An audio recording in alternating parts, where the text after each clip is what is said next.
Le management, c'est autre chose. Ça veut dire que, et là je vais être radical dans ce que je vais vous dire, pour susciter des questions justement, si le mouvement pan-organisationnel signifie effectivement le triomphe du management dans notre monde, sur notre planète aujourd'hui, la société, le marché, l'État n'existent plus.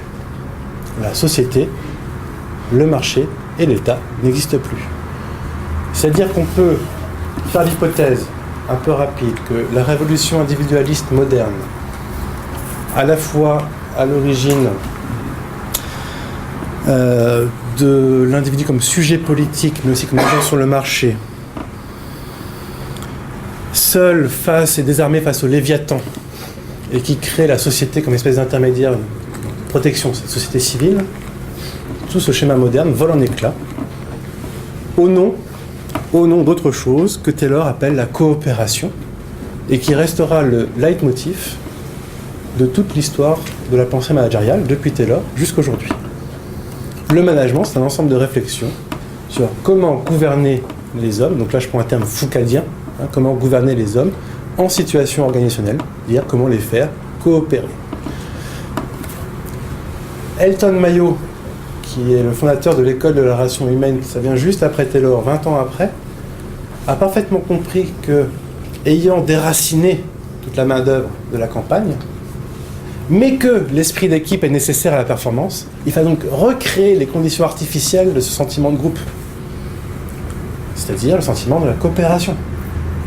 Si on laisse les groupes évoluer naturellement, les individus qui sont déracinés vont lutter entre eux et les groupes vont également se déclarer guerre et hostilité.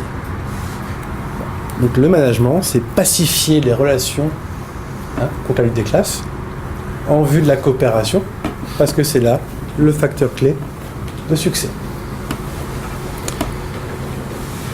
Cette coopération, aujourd'hui, c'est le terme, alors on l'entend quand même, mais on entend plus souvent gouvernance, en fait. La gouvernance, c'est aujourd'hui l'aboutissement du projet de coopération lancé par Taylor. Je viens à un bout, finalement, de ma première conclusion, suite à la phénoménologie du mouvement pan-organisationnel, et je voudrais venir à la seconde conclusion. Si l'État s'écroule, comme je l'ai dit, sous les coups de butoir du management, alors il faut convenir que l'organisation est l'antonyme de l'institution. Pareil, je vais prendre des exemples.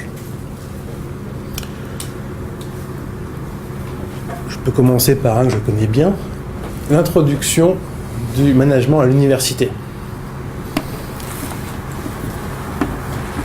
Les universités de Nancy et de Metz ont fusionné voilà 2 ans, et s'est mise en place qu'on appelle, ce n'est pas moi qui le dis, une gouvernance. Donc nous n'avons plus de présidence, nous avons une gouvernance. Vous voyez le glissement, nous avons une gouvernance et qui s'efforce de répondre aux attentes de nos instances d'évaluation. Et quelles sont ces attentes? C'est le critère principal pour valider l'existence d'une licence ou d'un master, c'est l'employabilité. Chaque diplôme, alors c'est pas choquant en gestion, mais la philosophie, la sociologie et toutes les autres disciplines doivent également arguer de leur apport à l'employabilité de leurs étudiants. Ce qui veut dire qu'on soumet le savoir et l'universalité du savoir. Il faut aussi le rappeler que l'université est le lieu de l'universel. Donc on soumet l'universalité du savoir à des critères utilitaristes dans les 2 sens que Bentham donnait à l'utilité. L'utilité objective, il nous faut un taux d'insertion. Et on va suivre l'évolution du taux d'insertion pour voir si on est dans la bonne dynamique, ou comme on dit, dans la bonne trajectoire. D'ailleurs, vous voyez que ces termes à la mode, dynamique, trajectoire, parcours, reflètent ce que je vous disais. Tout n'est que mouvement permanent. Ce sont des termes qui désignent le mouvement, justement. Mais il existe un deuxième sens à l'utilité, c'est le bien-être chez Bentham.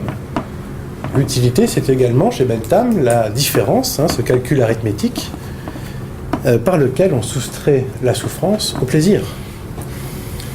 Et nous devons donc prendre soin du bien-être de nos étudiants, des pauvres petits. Et oui, il faut qu'ils arrivent dans des conditions optimales.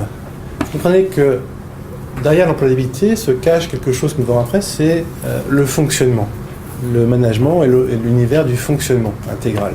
Il faut que tout fonctionne. Eh bien, un employé ne fonctionne jamais aussi bien que quand il est heureux.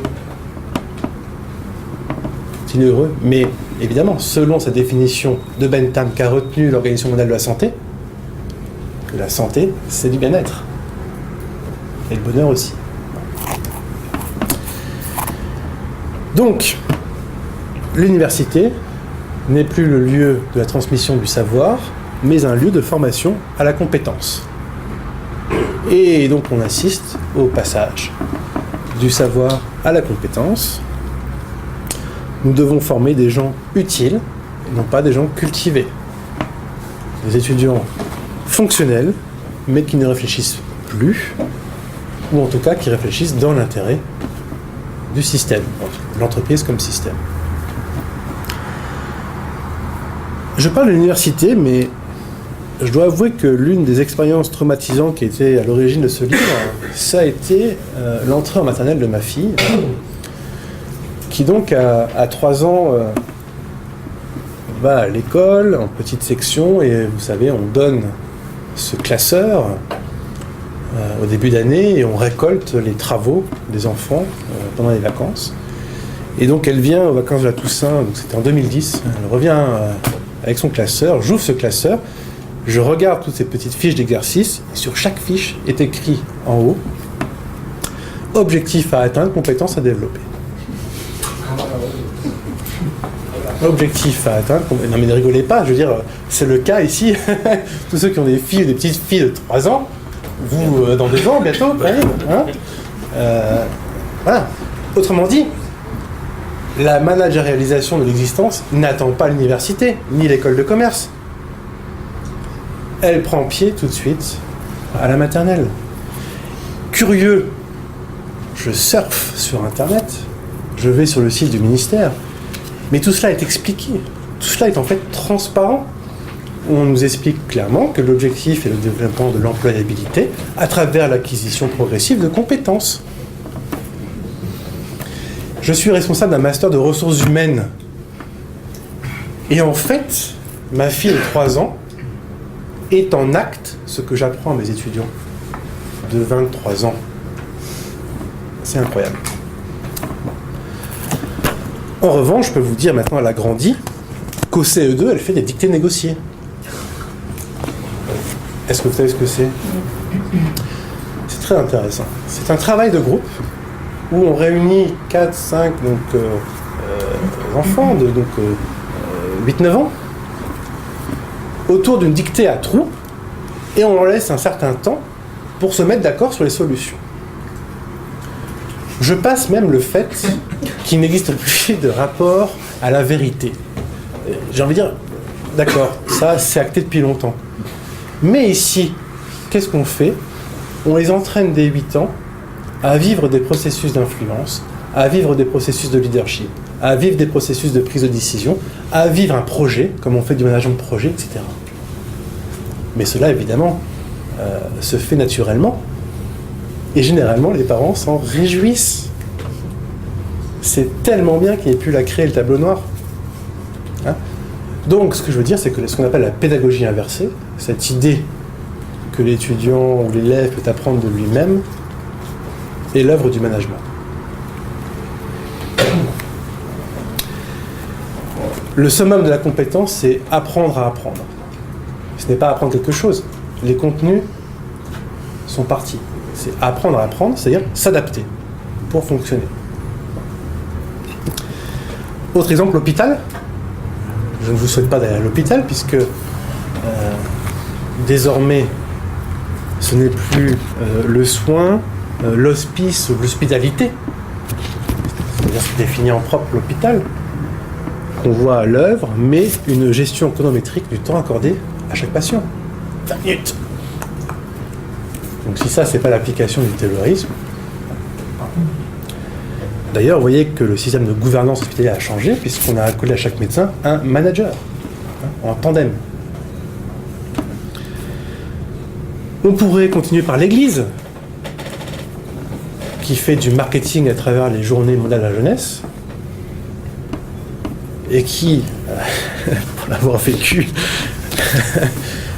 met en place effectivement du coaching dans les paroisses, non seulement pour les croyants, mais surtout pour les prêtres. Les prêtres se font coacher parce que leur posture par rapport aux fidèles est trop verticale. Je peux même vous dire que c'est un royaliste qui a mis en place le coaching dans le diocèse de Paris. Pour vous dire.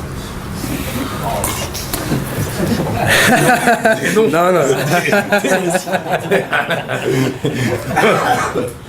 Chaque ministère désormais est soumis à un processus d'évaluation, à la fois générique sur le plan budgétaire, mais aussi spécifique sur des indicateurs à atteindre, nombre d'actes signés, nombre de rencontres à la frontière, etc. Bref, ce que je vous montre, c'est qu'on introduit progressivement, mais en force, selon ce que Naomi Klein appelait la stratégie du choc, le management des institutions, mais qu'en faisant cela, on dénature l'institution. On pensait que, naïvement, le management, c'est simplement un ensemble de techniques qu'il suffisait d'appliquer pour atteindre nos finalités.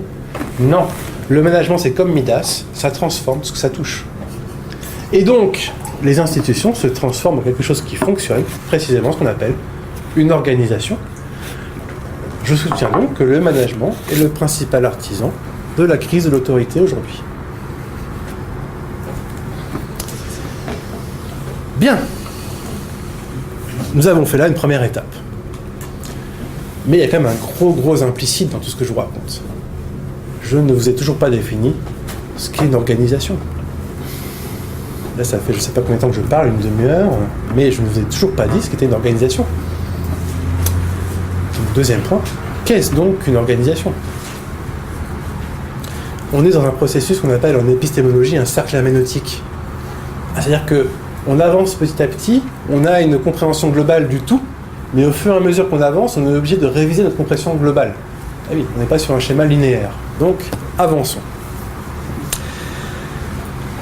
L'organisation est un concept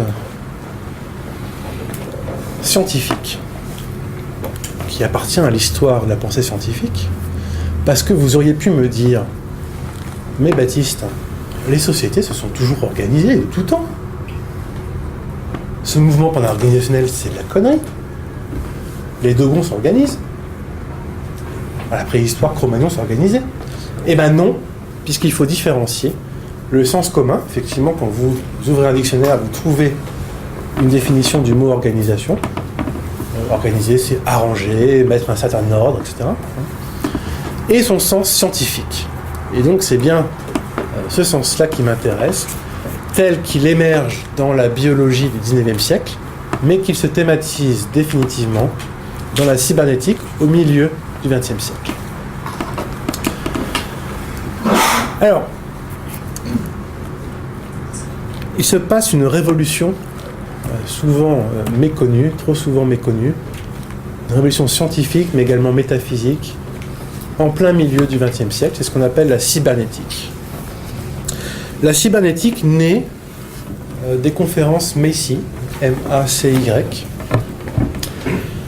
qui sont des conférences organisées par la fondation Joshua Macy.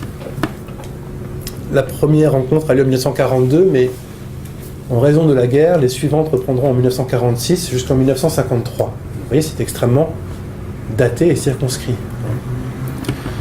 Si vous voulez un ouvrage sur cette question, je vous renvoie à celui de Jean-Pierre Dupuy, le philosophe Jean-Pierre Dupuy, qui écrivit en 1994 « Aux origines des sciences cognitives ». Aux origines des sciences cognitives. Alors, que s'est-il passé pendant ces conférences Macy ? Des scientifiques d'horizons extrêmement variés se sont réunis. Nous avions des mathématiciens, le principal en était Norbert Wiener, celui même qui baptisa la cybernétique de son nom. Nous avions des psychiatres, des neuropsychiatres, nous avions des sociologues, des psychosociologues, comme Kurt Lewin par exemple, qui a eu une très grande influence en management c'est lui qui a créé la théorie du changement et la conduite du changement. Qu'est-ce qu'on avait d'autre? Des économistes comme von Neumann, qui est à l'origine de la théorie des jeux, qui elle aussi a une grande influence aujourd'hui sur nos choix macroéconomiques. Bref, plein de gens, à la fois des sciences dites dures et des sciences dites molles. Sciences de nature, sciences humaines. La question était, mais qu'est-ce qui peut nous réunir? Eh bien, ce qui les réunit, c'est l'information. La cybernétique introduit la notion d'information dans la science. C'est l'origine, si vous voulez, de ce qu'on appelle aujourd'hui la société de l'information et de la connaissance.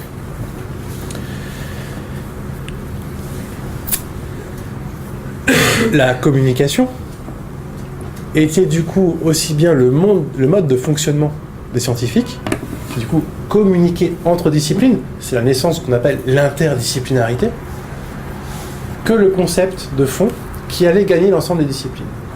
Je vous donne quelques exemples pour vous faire voir la portée de cette révolution.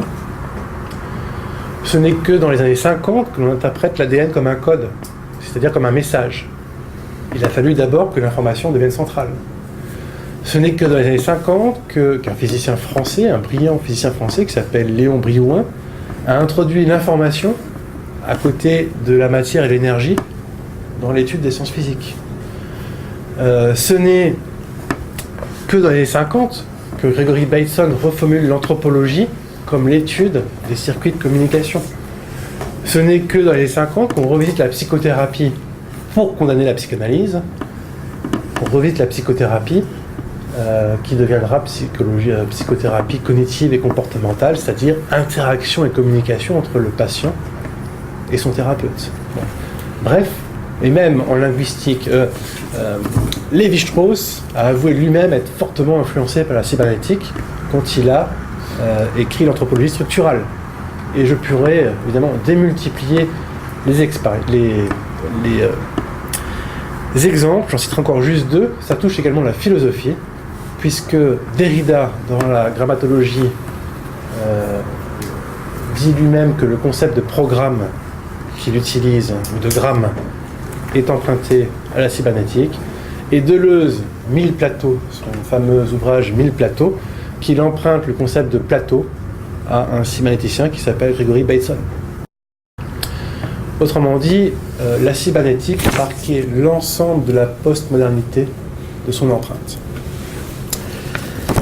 Information.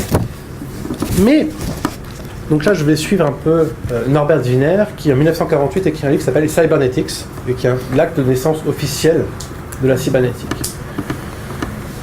Wiener nous dit, on le sait depuis le 19e siècle, le monde est voué à l'entropie. C'est-à-dire que dans tout système fermé, il y a une dégradation qui amène le système à l'anéantissement, c'est-à-dire au chaos. Il existe pourtant des exceptions, ce qu'on appelle la vie, et ce que Wiener appelle de l'organisation. L'organisation, pour Norbert Wiener, et vous voyez qu'ici qu'on est en train de revenir sur ce concept, c'est ce qui résiste à l'irrésistible tendance de l'univers à se désagréger, à s'homogénéiser. Et qu'est-ce que l'organisation ? L'organisation se fonde sur l'information. Donc en fait, il y en a là un couple qu'on ne peut pas séparer, c'est le couple information-organisation. Il y a de l'information pour que les choses s'organisent, mais il faut qu'il y ait de l'organisation pour préserver l'information de l'entropie. Donc voilà, on a un couple ici. Et Wiener utilise des mots tels que enclave, îlot temporaire, pour qualifier l'organisation. Autrement dit, l'équilibre de l'univers pour Wiener, c'est le chaos, c'est l'entropie, et la vie est un déséquilibre. La vie est une exception dans cet univers qui va à sa mort, qui va à sa perte. Le rapport équilibre, déséquilibre ou ordre, désordre est totalement inversé par rapport à celui de la métaphysique grecque. Chez les Grecs, aussi bien dans la mythologie que dans la philosophie, il faut poser une forme sur l'informe. Il faut créer un équilibre dans les équilibres, au sein des équilibres. Dans la mythologie, par exemple, c'est la gigantomachie. Zeus et ses frères et sœurs qui se battent contre les géants, eux-mêmes dirigés par Héra, qui justement n'a pas supporté la défaite de la titanomachie, qui précède la gigantomachie. Eh bien, ces forces brutes et volcaniques qui sont là, chaotiques et qui menacent l'ordre du monde, c'est-à-dire le cosmos, il faut les refouler pour créer un ordre stable. Eh bien, dans la sématique, ça s'inverse. L'équilibre, c'est la mort. La vie, c'est le déséquilibre. La vie, c'est le désordre. Autrement dit, vous comprenez que l'organisation est toujours une crise. Alors, on nous rabâche les oreilles avec la crise, depuis 2007, mais en réalité, si vous acceptez mon hypothèse du mouvement pan-organisationnel, c'est-à-dire du fait que la planète se couvre d'organisation, ça veut dire qu'il y a de la crise partout et tout le temps. Et le management, c'est justement l'art de gérer la crise et de la perpétuer. De perpétuer la crise. Ça rejoint par quelques aspects ce que Lucien Cerise appelle gouverner par le chaos. C'est-à-dire une technique d'ingénierie sociale. Donc, et je termine, ça justifie tous les discours que nous entendons sur la sécurité, puisqu'il faut sécuriser un monde qui est en crise. Si ontologiquement notre monde est en crise, en changement permanent, alors il faut mettre en place tous les dispositifs nécessaires pour qu'on y vive, ce qu'on appelle la sécurité. En management, alors par exemple, la sécurité, ça va être, je sais Pierre-Yves que vous êtes sensible, l'intelligence économique. Ça va être la traçabilité de ce qu'on mange, etc. etc. D'accord ? Parce qu'il n'en reste pas moins que nous agissons parce que nous avons confiance et que nous voulons de la fiabilité. Donc vous voyez un peu l'injonction paradoxale qui nous est mise dessus. On vit dans un univers voué au désordre. Pour continuer à vivre, il faut préserver le désordre, c'est-à-dire le chaos, l'informe, mais en même temps on ne fait pas confiance à la crise. Il faut donc mettre en place des dispositifs de sécurité qui nous rendent la confiance. Bref, c'est un cercle vicieux. Bon, qu'est-ce qu'une organisation ? Une organisation est une activité collective finalisée. Le cercle vicieux. Donc, notre monde se désagrège. C'est la loi de l'entropie, que Wiener réinterprète par l'information. Elle n'est pas exactement fidèle à celle qui était énoncée à la fin du XIXe siècle. L'organisation, la vie même, est une exception temporaire. La vie n'existe que parce qu'elle est crise pour Wiener et pour la cybernétique. Ce qui fait d'ailleurs qu'on est perpétuellement en train de s'adapter. Attendez, je termine juste mon raisonnement pour monsieur. Or, pour que nous continuions à agir, vous savez, on ne réfléchit pas tout le temps à ce qu'on fait. La plupart de nos actions sont instinctives. Nous sommes, comme dit Simon, un grand cybernéticien en rationalité limitée. Donc, on reproduit des routines, c'est-à-dire des processus qui ont marché et des choses auxquelles on fait confiance. Donc, on recrée artificiellement des systèmes de mise en confiance, précisément ce qu'on appelle l'ingénierie sociale. D'accord ? Il y avait une question derrière ? Non, on passe pas aux questions tout de suite. On laisse terminer l'invité. Je sais pas combien de temps, Pierre. Allez-y. Le chef a parlé. Je reviens donc à la définition d'une organisation comme activité collective finalisée. Il y a organisation quand il y a une finalité. Vous l'avez compris, quelle que soit la finalité, que ce soit celle du nazisme dans les camps de concentration, que ce soit celle de Lénine dans le cadre de l'URSS, que ce soit celle d'Al-Qaïda ou celle du patron lambda d'une PME, il faut qu'il y ait finalité pour qu'il y ait organisation. Il faut qu'il y ait un cap. Bon. D'ailleurs, je ne vous l'ai pas dit, kybernetes, en grec, c'est le pilote du navire. C'est pour ça qu'on définit souvent le management par le pilotage. Ceux qui sont familiers de l'univers managérial, vous entendrez souvent pilotage. Voici l'origine, c'est la cybernétique. Et d'ailleurs, kybernetes a été traduit en latin par gobernator, qui a donné gouvernement. Donc, gouverner des hommes ou cybernétique, c'est la même chose. Voilà. Une finalité. Pour atteindre la finalité, on met en place un plan d'action.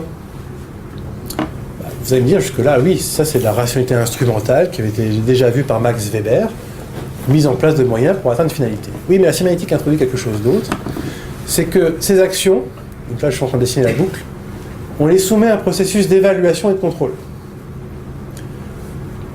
Où est-ce qu'elles en sont par rapport à l'objectif initial qui était visé? Et donc on met ensuite un plan correctif, ou des actions correctives, pour pallier les écarts entre ce qui est fait et ce qui était visé.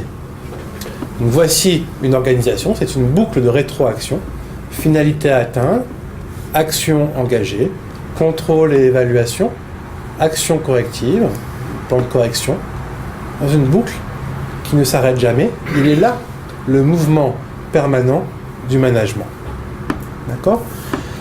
Une fois que vous avez compris cela, alors, est-ce qu'il y a des managers dans la salle ou des dirigeants? Non? C'est le b.a.-ba de ce qu'on apprend en management. Par exemple, vous apprenez la fameuse route Deming, ce qu'on appelle l'amélioration continue. Bah boum, année 1950, comme par hasard, juste après la cybernétique. Et qu'est-ce que dit Deming? Plan, il faut planifier, donc le cap, la finalité, il faut agir, il faut contrôler, il faut corriger. Et on a la roue. Voilà, ce n'est qu'une boucle de rétroaction. Eh bien, cette boucle de rétroaction, si vous voulez, c'est la matrice du management moderne et postmoderne. La preuve, fin années 50, début 60, qu'est-ce qui se développe? Ce qu'on appelle le management stratégique.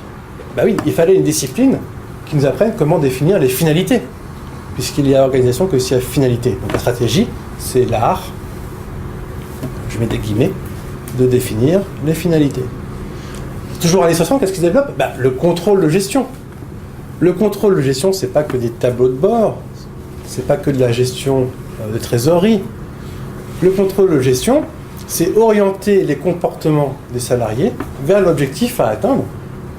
Les fondateurs du contrôle de gestion disaient que management et contrôle de gestion, c'est synonyme. Dans les années 70, on voit arriver avec les progrès informatiques les systèmes d'information qui viennent donc perfectionner le contrôle. Et dans les années 80, on comprend qu'on pourrait créer une discipline particulière, c'est la gestion des ressources humaines, qui, elle, est dévolue à l'évaluation et au contrôle des hommes en situation de travail. Bon, nous avons là, donc, quant à l'action, elle a été déjà définie par Taylor et Ford, et elle sera approfondie par le toyotisme dans les années 80. Donc nous avons là l'ensemble des fonctions de l'entreprise. Si on conçoit que cette boucle de rétroaction est un système ouvert, et qu'aux interfaces, il y a le marketing.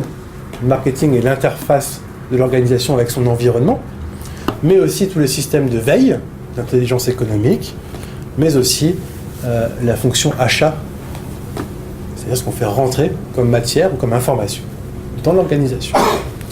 Donc on peut comprendre ce qu'est une organisation à partir de cette boucle de rétroaction. Que se passe-t-il dans cette boucle de rétroaction? Un tour de passe-passe. Vous ne le voyez pas comme ça, hein, mais il s'y passe un vrai tour de passe-passe. On convertit, sans le dire, de la matière et de l'énergie en information. Une finalité à atteindre, c'est une information que je vous donne et que d'ailleurs que je décline très souvent en objectifs quantifiés. Puisque derrière, je vais avoir mes tableaux d'indicateurs qui vont me dire à quel pourcentage j'ai atteint mon objectif. Mais l'action qui est engagée, elle, c'est de l'énergie qui est dépensée. Il y a des gens qui travaillent.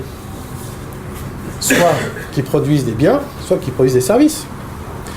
Mais pour les évaluer, je dois à nouveau convertir leur énergie matérielle, leur dépense d'énergie physique, en information. Et après, pour la correction, je reconvertis de l'information en énergie. Or, qu'est-ce qui se passe dans cette conversion permanente de l'énergie à l'information? C'est qu'on a totalement éliminé ce que les phénoménologues appellent la chair. L'être humain. Oui, la chair, c'est-à-dire le travail dans son éprouvé même. Quand je convertis en information, je modélise l'organisation. Je modélise, ça veut dire, prenez le cas d'un avion. D'un avion, on peut en faire une maquette, c'est-à-dire une reproduction fidèle, esthétique. Ou alors, prenez dans Le secret de la licorne chez Tintin, il y a ces fameuses maquettes des bateaux, hein, la licorne. Ou on peut faire un modèle réduit. Le modèle, je mets du carburant, je le fais voler. Donc le modèle, c'est ce que je garde de la réalité qui fonctionne. Un modèle, c'est une abstraction qui conserve de la réalité que ce qui, dans le réel, fonctionne. Ça s'appelle, en ce qui concerne l'être humain, une compétence. Définir l'être humain comme une compétence, et c'est à partir de cela que se font toutes les politiques de ressources humaines dans les organisations, c'est réduire l'être humain à sa part fonctionnelle. Y compris ce qu'on appelle, je n'ai toujours pas compris ce que ça veut dire, mais le savoir-être. Le savoir-être. Donc ça, c'est d'ailleurs, petite parenthèse, ça fait partie du plan de développement des compétences de l'école maternelle, selon le site du ministère de l'Éducation nationale. Développer le savoir-être des jeunes de 3 ans.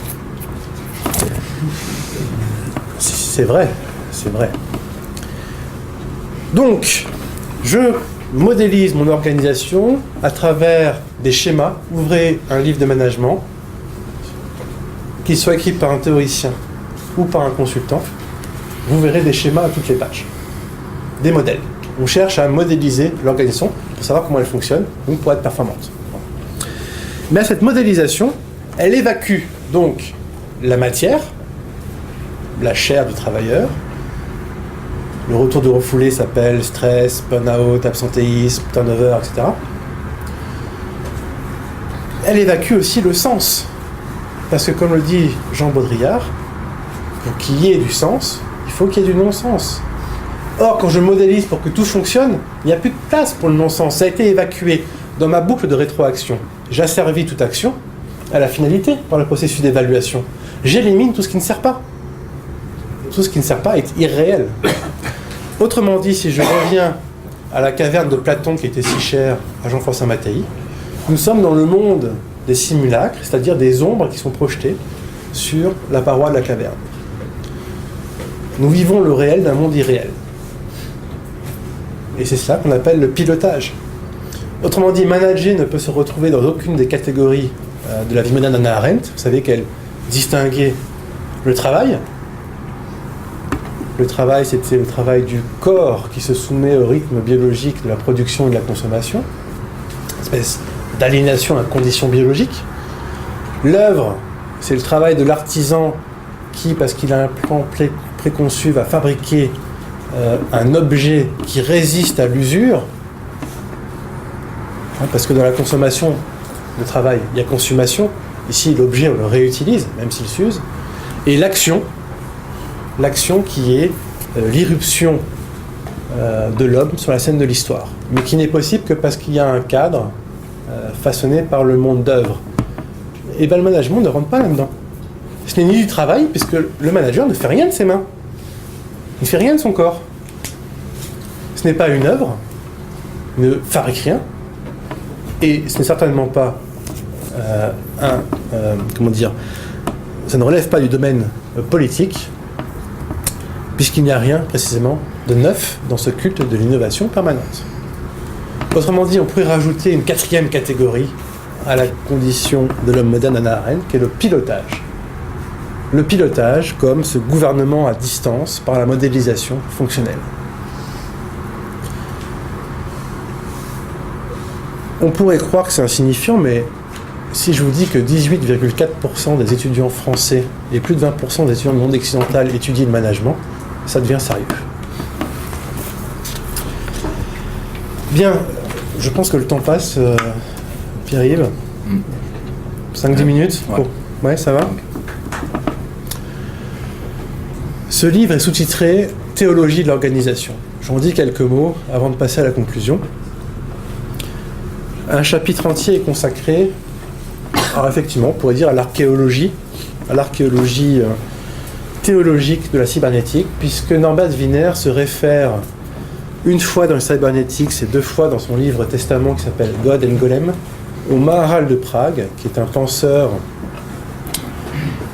juif du XVIe siècle, à qui on accole le mythe du golem. Le mythe du golem, cette créature d'argile à laquelle on inscrit sur le front la lettre Aleph, et il ne faut surtout pas oublier de lui enlever, sinon elle va dévaster tout le ghetto, et c'est précisément ce qui est arrivé. Et donc j'explore dans le livre la façon dont la cosmologie juive, la théologie juive du Moyen-Âge est à l'origine de l'interprétation de l'entropie chez Norbert Wiener. Pour le dire vite, dans ce qu'on appelle la nouvelle Kabbale, l'univers a été créé par le retrait de Dieu, ce qu'on appelle le Tzitsum, et ce retrait, donc il a fallu que Dieu se contracte en lui-même pour laisser un petit point d'espace à la création. Mais dans la deuxième phase, la lumière divine projetée dans les vases de l'univers fait éclater les vases qui ne peuvent pas recevoir cette lumière. Et ça, c'est ce qu'on appelle l'étape de brisure des vases. Et autrement dit, c'est dans cette pensée juive de la Renaissance que l'exil chez les Juifs n'est plus la constante d'une histoire, mais une catégorie théologique, c'est-à-dire notre condition même d'homme. L'exil est notre condition. Bon. Eh bien, c'est exactement l'équivalent de l'entropie sur le plan scientifique. C'est-à-dire que nous sommes voués à l'exil, à l'indifférence et au chaos. Et la troisième phase, c'est la reconquête de l'unité perdue, qu'on appelle le tikkun, et qui précisément prend la forme de la gouvernance mondiale. Donc il y a un processus de sécularisation de la pensée juive que j'essaie de montrer dans cet ouvrage. Bien, s'il faut conclure, je conclurai sur 2 points. Un célèbre cybernéticien qui s'appelle Herbert Simon, qui est le père de l'intelligence artificielle, mais aussi prix Nobel d'économie, mais aussi créateur de ce qu'on appelle la théorie comportementale de l'organisation, un personnage central de la vie intellectuelle de la seconde partie du XXe siècle. Eh bien, ce penseur, qui donc a participé à la dernière conférence Messie, ce penseur a utilisé un mot pour désigner le comportement optimal de l'homme dans l'organisation. Ce comportement optimal, c'est un comportement qui fait qu'il est capable d'intérioriser les buts de l'organisation et donc de s'adapter à ce qu'on lui demande et donc génère des processus d'apprentissage qui sont à l'origine de ce qu'on appelle un avantage concurrentiel. Ce comportement s'appelle, chez Simon, je le cite, je n'invente pas, docilité. La docilité. Donc le management, c'est un ensemble de techniques de gouvernement visant à obtenir la docilité de l'homme dans l'organisation, parce que c'est par la docilité qu'il devient performant. Le premier acte de la docilité, c'est d'ailleurs de réduire l'homme à ses comportements. Compétences, comportements. Au détriment de toute intériorité. Toute l'histoire du management depuis les années 50, que théorie de la motivation, théorie de l'engagement, théorie de l'implication, ce qu'on appelle culture d'entreprise, ce qu'on appelle socialisation, ce qu'on appelle contrat psychologique, tout cela ne sont qu'autant de variations autour de ce thème de la docilité. Le management est une entreprise de domestication, au sens de la domus. La domus, c'est donc le domaine. C'est donc le domaine privé qui devient la règle générale et qui donc a absorbé le forum, c'est-à-dire la vie politique. Encore une fois, on retrouve l'absorption du politique par le management. Et enfin, point encore plus vertigineux, ce concept d'organisation dont je vous ai parlé, qui était en fait une modélisation fonctionnelle du monde, peut s'appliquer à n'importe quel objet. Quand vous lisez un ouvrage de biologie, vous retrouverez la description d'une cellule de notre corps exactement dans les mêmes termes que la description d'une entreprise. exactement dans les mêmes termes que la description d'une tribu, ou exactement dans les mêmes termes qu'on utilise pour qualifier la gouvernance mondiale. C'est ce qu'on appelle en science le fractal. Le fractal, les exemples, c'est le brocoli, c'est les côtes maritimes françaises, c'est le flocon de neige. C'est-à-dire, à quelques échelons ou à quelques zooms qu'on les envisage, on y retrouvera toujours la même structure, comme si la structure était indépendante de la matière et du sens. Voilà la puissance du concept d'organisation, c'est qu'il n'a pas de limite, il est fractal, et en cela, il est à la pointe de la démesure de la postmodernité. Bon, j'ai réussi à conclure.